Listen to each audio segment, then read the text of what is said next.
What's up, guys? Continuing on where we left off last week, still in the F section, showed the debut EP for this band last week, and we're just going to continue into their discography. In this video, we have the first full length from the band Finn. This one is entitled The Malediction Fields. Killer debut album. I do enjoy this quite a bit. Um, Atmospheric black metal, kind of mixed in. There's some post rock elements going on this. Very atmospheric type stuff. I dare to even say they have like some doomy passages, almost Agalloch esque passages going on at the same time. I don't know if it's just because I kind of got into Agalloch around the same time period that I started listening to Finn, so maybe just my brain uh, meshes those two together, kind of matches them up, and finds similarities. That might be the reason for it, but I do feel like there are a few similarities just in the sheer atmospherics found within the music. I have their sophomore full length entitled Epoch. I do enjoy. This is probably my favorite Finn release. I know I might be in the minority with that. It seems like a lot of people either enjoy the one that followed this or some of their latter material. I am somewhat lacking in their later releases. I think as far as their full lengths go, uh, the one that I just showed and this one, I could be a-okay just listening to those two forever when I wanted to hear some Finn, because that is my favorite little time period within the band. I know a lot of people really enjoyed Dustwalker when it came out. This is the limited clam box edition. Unfortunately, I bought this secondhand and it was missing a lot of the stuff that was supposed to come with it. I know there was like a keychain. I'm not sure what all was supposed to be in here, but I just got this kind of crappy slipcase. I hate these little cardboard slipcase type deals. And then the liner notes, and that's all that came in my particular box that I ordered. And I hate that because it kind of left a sour taste for me with this album. I know it shouldn't have affected the music, but just getting this in and it not being what I bought or what I expected, kind of soured me a little bit on that album. I wish I'd have just got a regular jewel case. I would have been much happier, and I might be sitting here saying, "Hey, this is my favorite Finn release." But musically, it is very good. Maybe one day I will break down and just get a regular jewel case or something, and it will kind of rectify some of the mental issues I have with that album. I have the follow up to that as well, entitled "Carrying Skies." I did like this one quite a bit. This was a pretty killer release as well. Unfortunately, this is kind of where I fell off with the band. I do like their. I think they have two more albums that have come out since this. I know the album Winter was really solid. I really don't know the reason why I haven't just sought those out and picked them up. Laziness, maybe. I'm not sure. At some point, I would like to get those two albums and get them into the collection. Next up, we have some death metal. I forget where this band is out of. This is Ferocity with the Sovereign. This was an album that I got back when Fossil Dungeon was doing their uh, kind of mystery boxes, grab bags through eBay. This was very early on in the channel, so probably 5 or 6 years ago when I was picking these up. And they were some of the better mystery boxes that I ever got. I hate that they're not available anymore and not doing that, but there was some killer releases that I got in these. This one was pretty good. Some straightforward death metal has some blackened moments as well, even some thrashy vibes here and there. This is the second full length from Ferocity. I do remember that much. I think they have two other albums, but this is the only one that I have in the collection. Next up, we have some black metal out of France. I absolutely love this release. It was one of the better black metal releases that I heard last year. This is Ferritarium with Calvaire. I love the way that this band is able to blend kind of ferociousness in with their melodies. There's some definite memorable riffs going on throughout this album as well. Very catchy at times, and then just very icy and hateful as well. It seemed like a lot of people overlooked this album last year. I was drawn in by that artwork. That's kind of what caused me to initially give this a chance, and I absolutely fell in love with it after just one listen. This album that I'm going to show next, this is one of the reasons why I like doing these collection videos, because this is something that when I got it, I haven't even had it in my possession that long. I gave it one spin and I liked it, and I had every intention of coming back and spending more time with it, and it just kind of got filed away and just sitting on the shelf. So now that it's kind of fresh on my memory to pull this off and listen to it. This is the 2012 release from the Norwegian black and death metal band Fester. This one is entitled A Celebration of Death. This was the band's return. I think they went like 18 years before they put this album out. They had two full lengths that came out prior to this, I'm wanting to say, and then this one came out after a long wait. And I did enjoy it. I thought it was some pretty nasty stuff. I've only given it one full listen, and I really did dig it. And it just, as I was saying, just kind of got filed away and forgot about it a little bit on the shelf. So hopefully I will remember to pack this, I mean, to set this one to the side so it doesn't get packed up. As you can see up here, we're starting to work our way. I am in the process of moving, as you probably already know at this point because they are pre-recorded. But as we go through these, there's going to be blank spots all the way down the shelves, so just be prepared for that. Next up, we have some brutal death metal. We have Fetal Autopsy with Backwoods Bloodshed. Pretty solid brutal death metal album. I mean, just looking at it, looking at the logo, you kind of know what you're getting yourself into. This was released in 2016 on Meat Hook Records, and it has this kind of DIY feel going on to it, but I do enjoy this album quite a bit. If you're into brutal death metal, you'll probably dig that one. Speaking of brutal death metal, let's just keep it going. We have Fetal Disgorge with Mass Female Degradation. I got this in that most recent Gorehouse grab bag that I did, that my counterpart here on the channel, Sir Classy Metal, did the showcase for in that video. You guys seem to enjoy that one a little bit. Me showing a little comedy side to the stuff, but I mean, it's pretty solid. It's some raunchy stuff. It just depends. It might be a little much for some people, but it is a pretty solid release. Next up, we have some death metal off a 20-buck spin. This is kind of at that point where it felt like 20-buck spin was really taking off and just churning out killer release after killer release after killer release.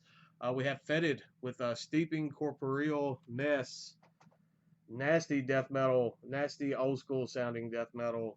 This is the band's only full length. They had an EP that came out prior to this. I think this came out in 2020, possibly 2019, but I think it came out in 2020. I'm hoping they have some new material on the way, because I think myself and other people would be quite excited to hear some more material from Fetid, because that was a amazing debut full length there. The next several are all from the same band. I say same band, one man project. I know you guys are familiar with this. His popularity has just exploded in the scene as of late. He's always been immensely popular, but it seems like his artwork and everything is popping up everywhere as of late. The band I'm talking about is Fetid Zombie, and of course, you know, Mark Riddick is the driving force, the main force behind Fetid Zombie. He does all the music, all the vocals, the artwork for his own artwork for his releases and everything. This is an early one. I think this came out in 2013. I'm wanting to say. This is entitled Pleasures of the Scalpel. I like Fetid Zombie. I'm a fan of a lot of Mark Riddick material, so I think the guy is just a genius, crazy talented. I mean, just in it's not fair how talented this guy is, between his artwork, his music work, and it's just his ear for death metal. It's kind of crazy. Next up, we have Holy Destroyer. This is also from Fetid Zombie. This is a little 5-track EP. This came out shortly after Pleasures of the Scalpel. I'm wanting to say maybe 2014. Then we have a split with Fetid Zombie and Death Evoker. This was entitled Monolith of Death. This, I'm not seeing a date on this one. It came out a little bit after those two. That's one thing about Fetid Zombie is there's also a ton of, this guy has a ton of material. I don't know how he finds time to do all this between the drawings and the music and having his hand here and there and everywhere. It's just, I think he's cloned himself over several times, and that's the only explanation I have that he was able to pull this off. It says this stuff was recorded in 2013, so maybe it hadn't been out that much longer than the other two. I don't know when they actually released it on the CD disc there. Next up, we have another split. I believe this one came out the same year that the one I just showed did. This is Fetid Zombie and Necronomicon Beast, and with United in Defiance. It did not cost me $1.99. I had to repurpose a jewel case for this. I believe the jewel case that it arrived in had some cracks. Funny enough, this particular section of the CD shelf, it must have been one that I just have not done maintenance on in some great period of time, because I had to change out more CD cases getting ready for this video than I have so far. We're 55, 56 videos into this series, and I had to change so many of these cases out. It was a bit embarrassing, and I was a bit ashamed of myself. Next up, we have the EP entitled Remnants of Life. This one was released in 2018. Just a little short EP.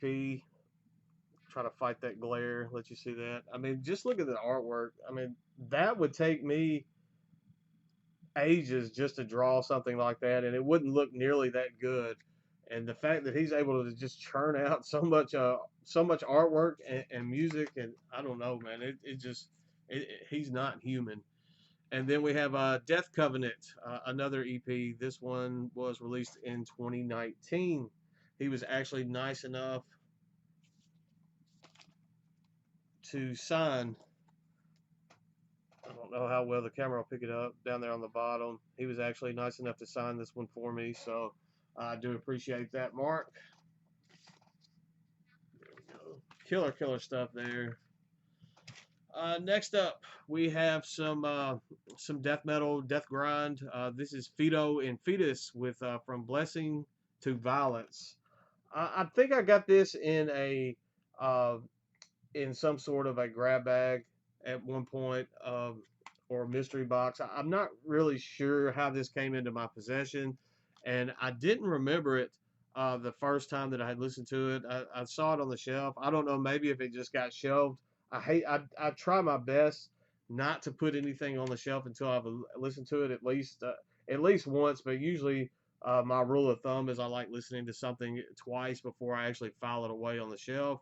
And I saw this not just too terribly long ago, and I just didn't remember it all at all. And I gave it a spin, and it was absolutely phenomenal. So definitely, this is another one of those I kind of want to sit to the side and rediscover almost. It was released in 2018, so I'm not really sure how long it's just sat there on that shelf, being ignored by me, unfortunately.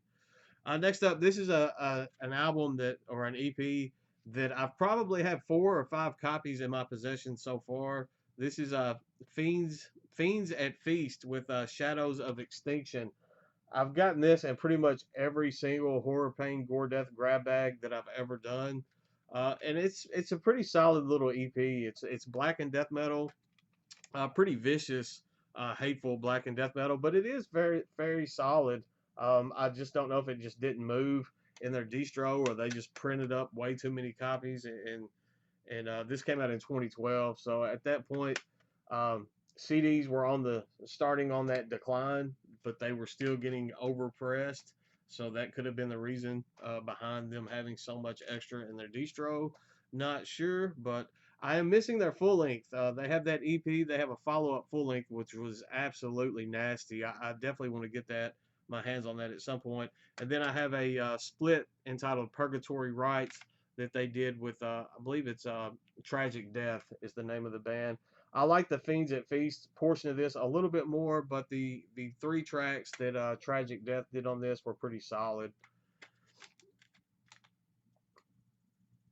and this was also released on Horror, Pain, Gore, Death. Next up, we have some deathcore, some down-tempo deathcore. When I first listened to this EP, man, it felt like the heaviest thing I'd ever heard. Going back and revisiting it now, it doesn't really have the same effect.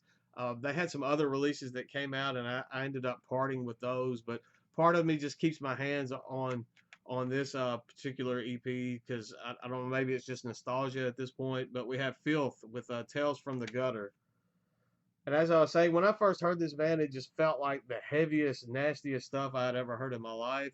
And now it doesn't have that same effect on me. It's still a pretty nasty little EP, but some of their stuff that they put out after this just did not seem to match up. It just didn't.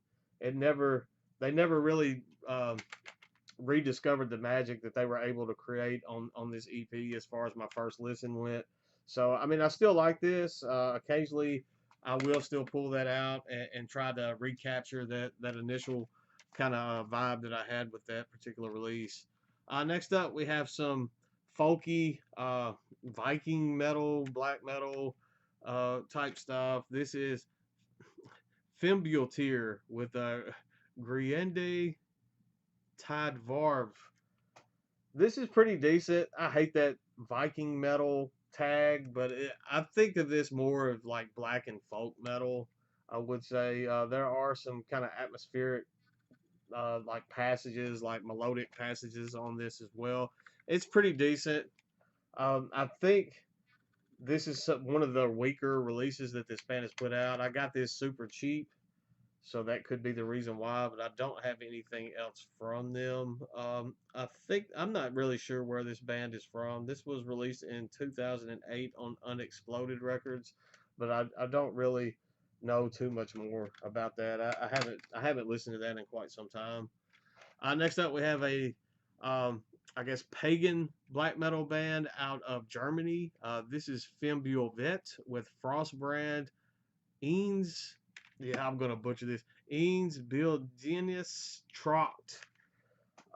Yeah, it looks like you're gonna be into some folky stuff just from the looks of that. It almost has like a um, mellow death vibe going on in that, but this is definitely some pretty solid folky pagan-esque black metal. Gets a little ferocious at times, a little fast-paced, hateful.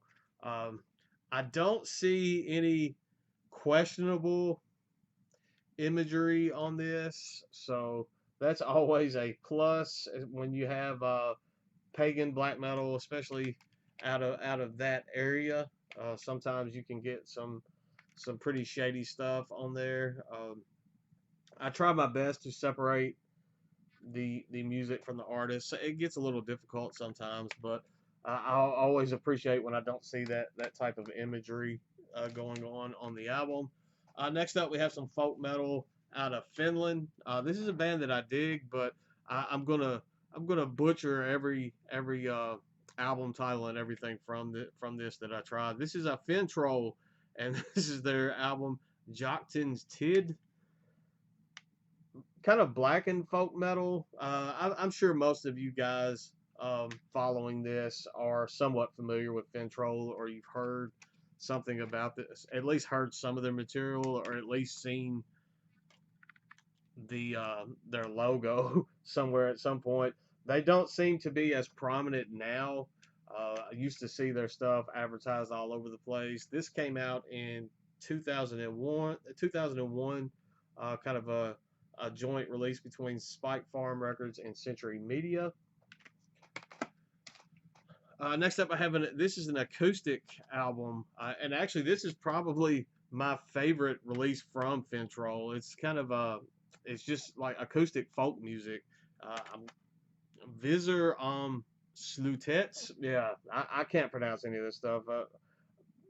A lot of Finnish bands have song titles and band names and stuff that are just completely foreign, just impossible for me to even try to pronounce. But I love this. This is just acoustic, folky, mood type music. But I do enjoy this quite a bit. This was released in I think this came out in 2003. I don't see a date on it, but if I had to guess, I would say it was probably in that 2003 time period.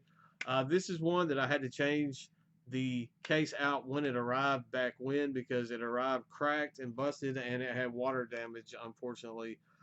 This one is entitled Natfod, and I like this one. This one felt like it kind of leaned a bit more into the blackened realm of things. This came out in 2004 via Century Media. And as far as their full lengths, non-acoustic full lengths go, this one might be my favorite. But for some reason, that just acoustic folk album, it really did it for me. I don't know why I loved it so much. I do like a lot of their material.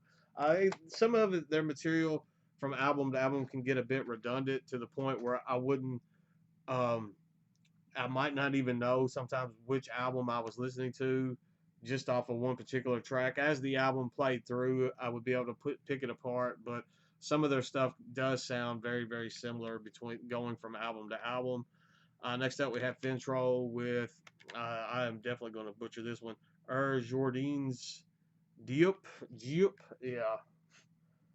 This one, 2007, another Spike Farm slash Century Media joint release. Pretty simplistic artwork on this one. You would think, just looking at that, this one would be the one that delved more into the blackened territory, and it's definitely on this release. But for some reason, that one is just the one that does it for me. And then we have Niflvind, also from Fintroll. I like how I'm just pretending like I'm pronouncing these right and know uh, how to pronounce it. I probably butchered every single one of these, so just so you know.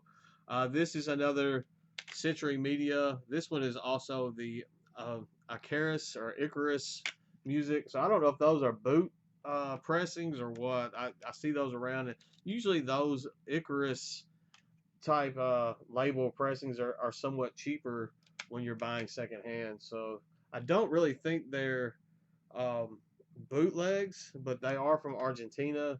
They're so I don't know. I don't. It might be, but it might be a legit press. I'm really unschooled on that, so I apologize. Next up, we have some more black metal. This is pagan style black metal. This one has some. It could fall into that. I would like to, know where this band stands with certain things just from some of their song titles and stuff. This is Fearbolg with Towards Ancestral Lands. This is just slated as just black metal. It's just tagged as black metal on the Metal Archives. Feels like it has some folky, pagan-esque. I mean, it definitely has some pagan-esque vibes going on. But as far as the music goes, it does have those folky points going. This one has some pretty rough production. It can be a little bit difficult to listen, but I do like it as well. Sometimes I can find those raw productions and stuff to be a bit endearing. I know that may sound weird, but it is what it is. Next up, we have a 2020 Doom Death release. This one blew me away when I heard it. This is Fires in the Distance with echoes from Deep November. I hope this band has more music on the horizon. I believe this was their debut full length, and they just blew me away with this release. If you're into Doom Death, definitely check this one out. I believe this band is out of California. I could be wrong on that. I tend to be wrong more and more and more these days. Memory is just kind of fading, but I absolutely love this release. I'm not wrong in saying that this is an absolutely astounding Doom Death release. If you're into Doom Death, stop what you're doing right now. And if you haven't checked out Fires in the Distance, definitely do yourself a favor and go do that. Only got two more in this video and we'll wrap it up. We have some like power / traditional heavy metal. We have Firewind with Premonition. I recently kind of purged a bunch of Firewind from the collection. I sold a bunch. Those of you that were buying albums from me, I do appreciate it because you helped me purchase the house that I'm currently moving to. So This came out in 2008, another Century Media release. This is the only Firewind that I have left in the collection. Maybe one day I will have that urge to repurchase. I do that a lot. I purge things out of the collection, and then like a year or two later, I'm like, you know what? I wish I hadn't have sold that, and I go back and hunt stuff down again. Well, this is pretty decent. I mean, I do enjoy Firewind. It's just when I purge things, I just go through and pick out things that I know that I haven't listened to in years, and I don't really have the urge to listen to at that point. So that's kind of where I go with that. And then the last album that I'm going to show is another kind of traditional heavy metal. I wouldn't say power, though it does kind of put off those vibes here and there. This was actually a freebie. I ordered a deathcore CD back several years ago, and this was thrown in as a freebie. And I've since sold that deathcore CD and got it out of the collection. And this is absolutely stayed because I listened to this and I was just absolutely I love this. This came out in 2010, and that feels about right as far as the time period. 2010, 2011 is when I ordered that deathcore CD. This is Firstborn with Evolution, and I absolutely love this. This is just a fun head banging head. This will snap your neck right off, and this is one of the better freebies, I think. Like, I guess a freebie surprise. I've gotten freebies in orders, and it be bands that I've heard of, and I was excited to get that release in orders. But as far as like a surprise freebie goes, this has to rank up there with one of the better ones that I've gotten because I mean this will snap your neck clean off, and I'm not even playing. So that's all I've got for this portion of the collection. Still in the Fs, will be in there for a while. I'm going to try my best to keep these pre-recorded. I mean, there's always the possibility that there will be a drop off and dip while I finish this move up, but I'm going to do my best to keep these pre-recorded and coming on Sundays. That's all I've got for this week. Stay classy, stay metal, and I will see you guys soon. I promise.